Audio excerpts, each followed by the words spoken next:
Nangs Reborn.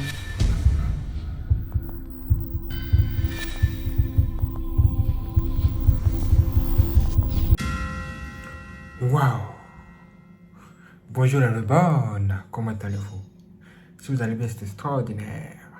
Cette vidéo que nous allons regarder juste ici va nous permettre de savoir pourquoi avant d'aller habiter quelque part, il faut prier et savoir quel est l'état d'âme de ce lieu. Ou encore quel est le prince des ténèbres qui vit dans cet endroit.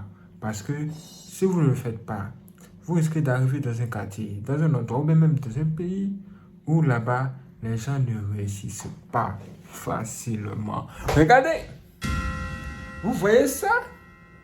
Regardez bien. Apparemment, les gens seraient venus ici pour quelque chose.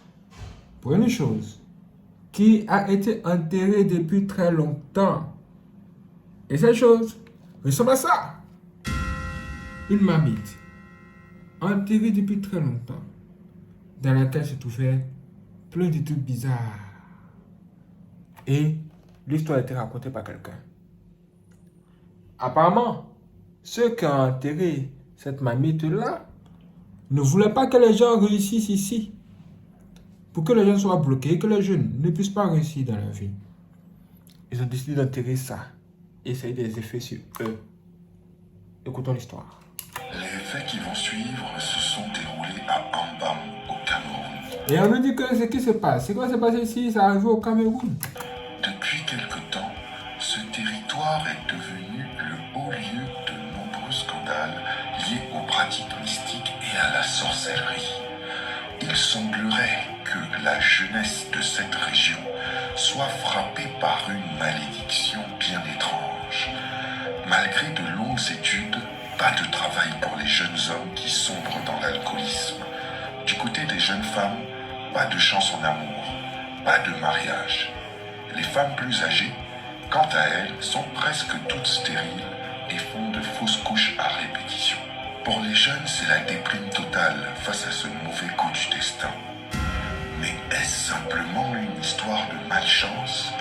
Selon certains jeunes, cette malchance ne serait pas naturelle, mais plutôt d'origine mystique. Vous voyez ça? À un moment donné, les gens ont commencé à comprendre que ce qui les arrive dans ce lieu-là n'est pas normal, ce n'est pas naturel et que c'est mystique. Mais que faut-il faire? En effet, de nombreuses rumeurs courent à ce sujet. Il semblerait que certaines personnes mal intentionnées souhaitent voir les jeunes de ce village échouer. De puissants praticiens furent alors contactés pour casser ce mauvais sortilège. Pour régler le problème, il le voit les marabouts ou des puissants praticiens pour pouvoir briser cette affaire. Mais vont-ils y arriver? Une fois sur place, les enquêteurs mystiques dirent qu'il y avait une marmite magique enterrée quelque part dans le village et que la source du malheur provenait de cette marmite. Des fétiches détecteurs de sorciers furent activés et ces derniers indiquèrent très vite que la marmite se situait dans l'une des maisons du village. Les praticiens se mirent alors au travail et commencèrent une séance d'exorcisme pour déterrer la marmite maléfique en toute sécurité. Les habitants du village retiennent leur souffle. Ça veut dire que finalement, ils ont réussi par découvrir la maison, le lieu, l'endroit où a été enterrée la marmite des sorciers. Et devinez quoi? Il y avait des choses à l'intérieur. Ils sont même étonnés. Écoutons. Depuis des mois, ils vivent dans la peur et la colère. Des disparitions d'enfants, une malchance tenace, des sacrifices humains, des réunions nocturnes de sorciers. Autant de facteurs qui jusqu'alors les meurtrissaient profondément. Les occultistes policiers repèrent la zone où est enterrée la marmite et commencent à creuser. Le fétiche commence à émerger de la terre, doucement et avec la plus grande précaution, Il est finalement extrait et neutralisé avec succès. À l'intérieur de cette marmite, on retrouva un caméléon et des mèches. C'est ce qui bloquait la fécondité et le mariage des femmes, mais aussi des stylos qui avaient pour but de bloquer l'emploi des jeunes après leurs études. Au village, c'est la fête, la joie, la liesse. Les habitants poussent des cris de soulagement. Le mauvais sort vient d'être conjuré. Waouh! Vous avez vu ça? Depuis, les jeunes arrivent à trouver du travail. Les jeunes femmes se marient et les plus âgées ont de nouveau des grossesses normales et beaucoup d'enfants. Vous voyez ça? Depuis qu'ils ont déterré le canari des sorciers, ce qui s'y trouvait. Aïe, aïe, aïe. Tout est rentré à la normale. Ceux qui ne se mariaient pas ont commencé à se marier. Ceux qui ne trouvaient pas du boulot ont commencé à trouver du boulot. Et les choses ont commencé à aller pour le mieux. Quelle histoire émouvante! Quelle histoire émouvante. Quelle histoire.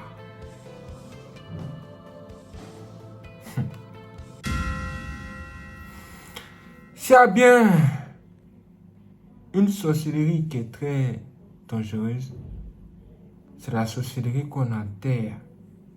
C'est-à-dire la sorcellerie, non. C'est genre de fétiche hein, qu'on enterre, on met ça sous le sol, dans la terre. Ça, c'est un fétiche très dangereux. Très, très dangereux. Et tant que le fétiche n'est pas déterré, ça aura les gens auront des problèmes. Maintenant, vous pouvez croire comme ne pas croire. Mais ce genre de choses auront des effets surtout sur les gens qui ne sont pas protégés par le Saint-Esprit. Et surtout les gens qui ne prient pas.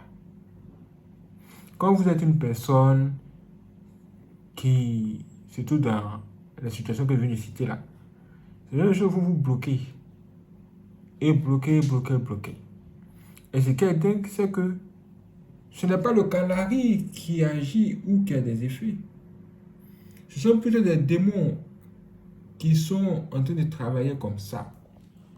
Vous voyez? C'est comme si les démons là ont été invités dans le village au travers de ce canari et tout ce qui s'y trouve. Et tant que le canari se trouve dans le village, quelque part dans le village, personne ne doit avancer, personne ne va évoluer. Et c'est comme ça. Et c'est comme ça depuis très longtemps. Et les gens ne voulaient pas. Ils sont bloqués dans la vie. C'est ce qui se passe dans la vie de beaucoup de personnes même dans ce monde. Les gens ne voulaient pas, ils voient que les affaires sont bloquées, ils sont dans le problème. Ils ne cherchent pas à savoir, mais qu'est-ce que c'est, qu'est-ce qu'il a. Ils sont te dit, oh, tout ce que Dieu fait est bon. Oh, tout ce que Dieu fait est bon. Alors que il y a quelqu'un qui a fait quelque chose dans ta vie. La personne a fait quelque chose. Tu dois savoir quelle est la chose que la personne a faite. Une fois que tu as découvert ça, ah là là, tu dois te lever. Tu ne dois pas t'asseoir pour dire, hey, Dieu va faire. Tu dois te lever et aller renverser tout ce que tes ennemis ont fait dans ta vie. Si c'est quelque chose qu'ils ont enterré, qui t'appartient, va déterrer la chose là rapidement. Maintenant, que Dieu te montre où ça se trouve. Que Dieu te montre. Ici, ces gens sont allés voir le marabout, les féticheurs, afin qu'ils puissent régler le problème. On dit que ce sont des féticheurs qui attrapent les sorciers. En tout cas, moi, ce que je veux vous dire, moi, je ne crois pas au fait que il y ait des sorciers gentils. Ça, je n'y crois pas. Ce que moi, je sais chez eux, c'est que quand ils veulent guérir quelqu'un, ils enlèvent sa maladie pour mettre ça sur une autre personne. Maintenant, où le canari va-t-il partir maintenant? Ils disent qu'ils ont enlevé tout ce qui est à l'intérieur. Et tout ça. Mais une chose est sûre, c'est que quand les démons là, ils quittent un lieu, après ils reviennent encore dans cet endroit pour voir si les gens là, ils sont bien ou bien ils sont dans les problèmes quoi. Pour pouvoir bien entrer encore et puis faire 1000 fois, 7 fois pire que ce qu'ils avaient commencé. En tout cas, moi, ce que j'aimerais vraiment vous dire là, ici, c'est de faire très attention aux endroits où vous allez habiter, aux maisons où vous allez habiter. Même quand vous entrez dans les hôtels, avant de vous endormir sur le lit, là, priez. Priez. Envoyez vous-même vos propres serviettes, vos propres draps, les choses de ce genre-là. Ne pas dormir là-bas, vous allez dire que oh, je vais dormir ici le matin, quelqu'un va venir pour aller laver. Il y a des gens qui sont très mauvais, très mal intentionnés. Des gens qui ont un esprit maléfique, un esprit pour détruire, un esprit pour faire le mal. Vous ne savez pas ce que la personne allait faire avec votre serviette là. Vous allez dire que oh, la personne va juste aller laver. Mais vous ne savez pas. En fait, vous ne savez pas. À un moment donné, on a entendu une femme dire aux gens de faire attention parce que aujourd'hui, certains bouteaux, les Yahoo Boys ont décidé de faire des choses bizarres dans les hôtels. Comme quoi? Comme pour mettre des canaris sous les lits des gens dans les hôtels. J'ai mis des canaris comme ça sur les lits des gens. Toi, tu veux dire, tu t'endors. Tu dis, oh, je suis bien endormi, je vais bien dormir aujourd'hui. Alors que sous ton lit, là, il y a un canari. Qui a mis ça là-bas? Tu as dit, hein? Qu'est-ce que chia? Tout ça, c'est pourquoi? On nous dit que c'est pour voler la chance des gens, voler prendre le destin des gens. Ça veut dire quoi? Ça veut dire que nous devons être éveillés. Nous devons avoir les yeux grandement ouverts. Savoir où on met les pieds. On n'habite pas dans n'importe quel endroit. On ne marche pas dans n'importe quel endroit. Si vous êtes une personne dont la main de Dieu est sur vous, ce genre de choses n'auront pas d'effet sur vous. Mais, je dis bien, mais vous allez sentir que vous êtes combattu. Et vous risquez de voir ceux qui vous combattent. Si les canaris mystiques n'ont pas d'influence sur vous, et que ça ne vous empêche pas de réussir ou de faire vos affaires, ils vont finir physiquement pour vous combattre. C'est là où vous allez voir quelqu'un qui va quitter là-bas pour venir auprès de vous pour dire oh, toi là, pourquoi tu ne me salues pas? Oh, toi là, pourquoi tu ne me rends pas visite? Quand vous voyez des trucs pareils là, méfiez-vous. Vous êtes dans un endroit où il y a beaucoup de sorciers. Comme vous les évitez et que vous ne faites pas ce qu'ils font, ils vont venir vous déranger comme ça. Essayez de créer des combats, créer des conflits. Tout le temps, ce sont eux qui sont victimes. Et c'est vous qui les avez créé des problèmes. Vous vous faites passer pour quelqu'un qui a un problème.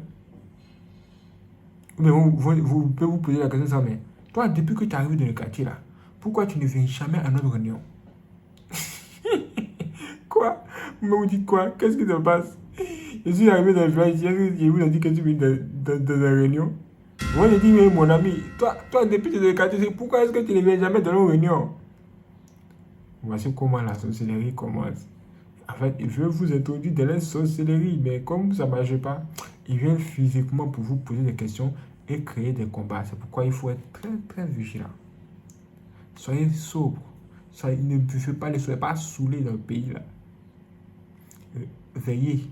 C'est quoi dire veillez, c'est prier. Il faut avoir les yeux ouverts. Il faut marcher avec prudence. Parce que dans ce monde, il y a beaucoup d'ennemis. Parce que le monde est déjà divisé spirituellement parlant. Quand vous prenez la carte du monde, qu'est-ce qui se passe? On prend la carte du monde, on regarde. On dit, oh, la Côte d'Ivoire, voici la superficie. On prend la France, oh, voici aussi la superficie. Oh, les États-Unis, voici la superficie des États-Unis. Oh, ah, tout a été partagé, divisé. La manière, ça a été partagé comme ça, là, physiquement, là. C'est comme ça aussi, spirituellement parlant aussi, ils ont partagé le monde. Ils ont divisé, ils se sont partagés ça. Chaque démon occupe un endroit. Chaque esprit occupe tel lieu. Et cet esprit-là influence les gens de cet endroit-là dans leur manière de se comporter. C'est là où vous allez arriver dans un endroit où vous allez voir que les gens qui sont là-bas, eux, ils aiment beaucoup boire. Ils boivent jusqu'à même quand ils boivent l'eau là même là, ils sont soudés. Je vous parler quelque chose. Oui, vous allez voir, vous allez arriver là-bas dans un endroit où les gens qui sont dans cet endroit là-bas, là, les gens là sont mal polis. Et puis ils sont orgueilleux, ils ne respectent personne là-bas. Même pour frapper les pères, mais ils peuvent frapper les pères. Leur propre papa, il peut frapper leur propre papa, eux, ils ne respectent personne. Qu'est-ce qui se passe? Ce qui se passe, c'est que c'est le démon qui, le prince des ténèbres qui dirige là-bas, là, qui les a donné un tel comportement. Et quand vous arrivez là-bas, vous dites, hé, toi là, tu es sûr que tu es de chez nous, tu es de quelle tribu? Tu es de quelle tribu? Toi, un vrai chrétien, tu ne dois pas parler de tribu. Genre pour dire que, oh, je suis de telle tribu. Oh, je suis de telle ethnie. Ça, ce sont les histoires. Quittez dans ça, hein. Quittez dans les histoires d'ethnie, dans les histoires de tribus. Ce sont des histoires qui vont vous... Si vous restez dans ça, ça va vous rattacher au démon. Ou au fétiche du quartier. C'est un truc hors du commun. Ça se passe dans le monde. Et oui, vous allez arriver dans un autre endroit, vous allez voir que là-bas, les gens fument. Ils fument tout. Ils fument eau, ils fument cigarettes, ils fument la drogue. Même feuille. Dès qu'une feuille sort au quartier, dès qu'une plante pousse, la feuille là, ça sort, ils coupent, ils fument tout. Même la feuille ne va pas dans la zone tranquille. Et quel chien! À cause de quoi? C'est à cause des démons qui se trouvent dans le quartier là, qui influencent les gens dans les mauvaises choses. C'est pourquoi les chrétiens ne doivent pas être dans le monde, ils doivent plutôt sortir du monde. Vous voyez pourquoi on vous dit sortez du monde, non? Sortez du monde. Et si tu vas dans un quartier où les gens fument et boivent et dansent, non, pas comment? Toi, en tant qu'une personne différente ou une personne née de nouveau, toi, tu ne dois pas marcher comme eux. Tu dois vraiment être carrément différent. Naturellement, mais tu seras différent. Parce que tu ne te sentiras pas à l'aise dans une telle affaire. C'est comme cette affaire de Sodome et Gomorrhe là. Vous avez vu, là-bas, là, les gens couchaient, les hommes couchaient avec d'autres hommes, les femmes couchaient avec d'autres femmes. Ça, c'était quoi? Ça, c'était quel don, ça? Ça, c'était quel don, ça? Ça, c'était un esprit démoniaque, un point éternel qui les dirigeait, eux tous, qui les poussait à faire ça. Derrière ça, il y avait la sorcellerie. Les services de démons-là. Et ces démons-là qui les poussaient à faire ça. C'est pourquoi ils couchaient avec tout ce qui bouge. Ils couchaient avec bois, avec tapis. Et ils couchaient avec tout. Mais le feu de Dieu qui est descendu là-bas, là. Ah! Ça veut dire ce que ça veut dire. Ça veut dire que Dieu voit tout. De nos jours, on n'entend plus parler du genre le feu de Dieu qui descend pour consumer quelque chose. On entend seulement parler des catastrophes naturelles, on entend parler des guerres, on entend parler de beaucoup de choses. Souvent, ces gens de choses sont provoquées parce que les gens ont trop péché. Quand le péché est trop là et que quelque chose doit arriver, on ne sait pas si ça finit du jour ou pas, mais ça peut passer par des histoires comme catastrophes naturelles, les guerres, tout. En tout cas, ce que je peux vous dire, il faut faire attention à là où vous dormez. Priez avant de dormir quelque part. Priez beaucoup. Là où vous allez dormir, priez. Vous avez une nouvelle maison, vous devriez prier au moins 3 jours. Je ne sais pas que vous allez prier pendant 3 jours. Ou bien prier sans cesse pendant 3 jours, non. Genre, avant de vous endormir, vous faites une forte prière et vous vous endormez. C'est le premier jour. Le deuxième jour, vous allez encore faire une autre forte prière et vous allez vous endormir. Puis le troisième jour. Vous avez compris. Vraiment, soyez forts et courageux, les frères et sœurs. Ce monde est sous la puissance des ténèbres. Et il y a le mal partout. Aujourd'hui, quand il sort, il voit beaucoup de mauvaises choses. C'est rare aujourd'hui de trouver une personne qui n'a pas la sorcellerie dehors. C'est très rare. Tu vas voir une jolie fille comme ça. Tu vas dire, voici une jolie fille. Mais elle est une sorcière. Quand tu vas la voir, tu ne sauras pas qu'elle est une sorcière facilement. Si tu ne la connais pas et que tu ne connais pas les œuvres. Je vois beaucoup de choses, mes frères et sœurs. Vraiment, soyez vigilants. Arrêtez d'avoir beaucoup d'amis inutilement.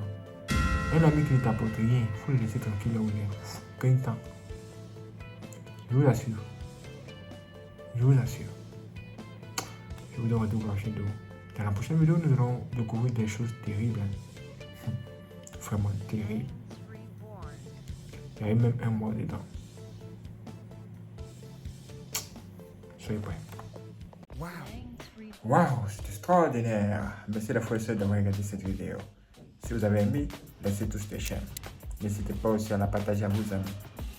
Et si vous voulez faire des dons pour soutenir Niels Coupon, vous pouvez le faire par virement bancaire. Dans la description se trouve un lien. Quand vous cliquez là-dessus, vous avez accès à toutes nos informations bancaires. Merci à toutes les personnes qui vont nous soutenir. Que Dieu vous bénisse. Mon nom complet c'est Nyongoza Jean Williams et mon numéro de compte bancaire commence par 12 14 et se termine par 001. Merci d'avoir regardé cette vidéo. Je vous donne rendez-vous pour la prochaine vidéo sur Soyez prêts. C'est parti.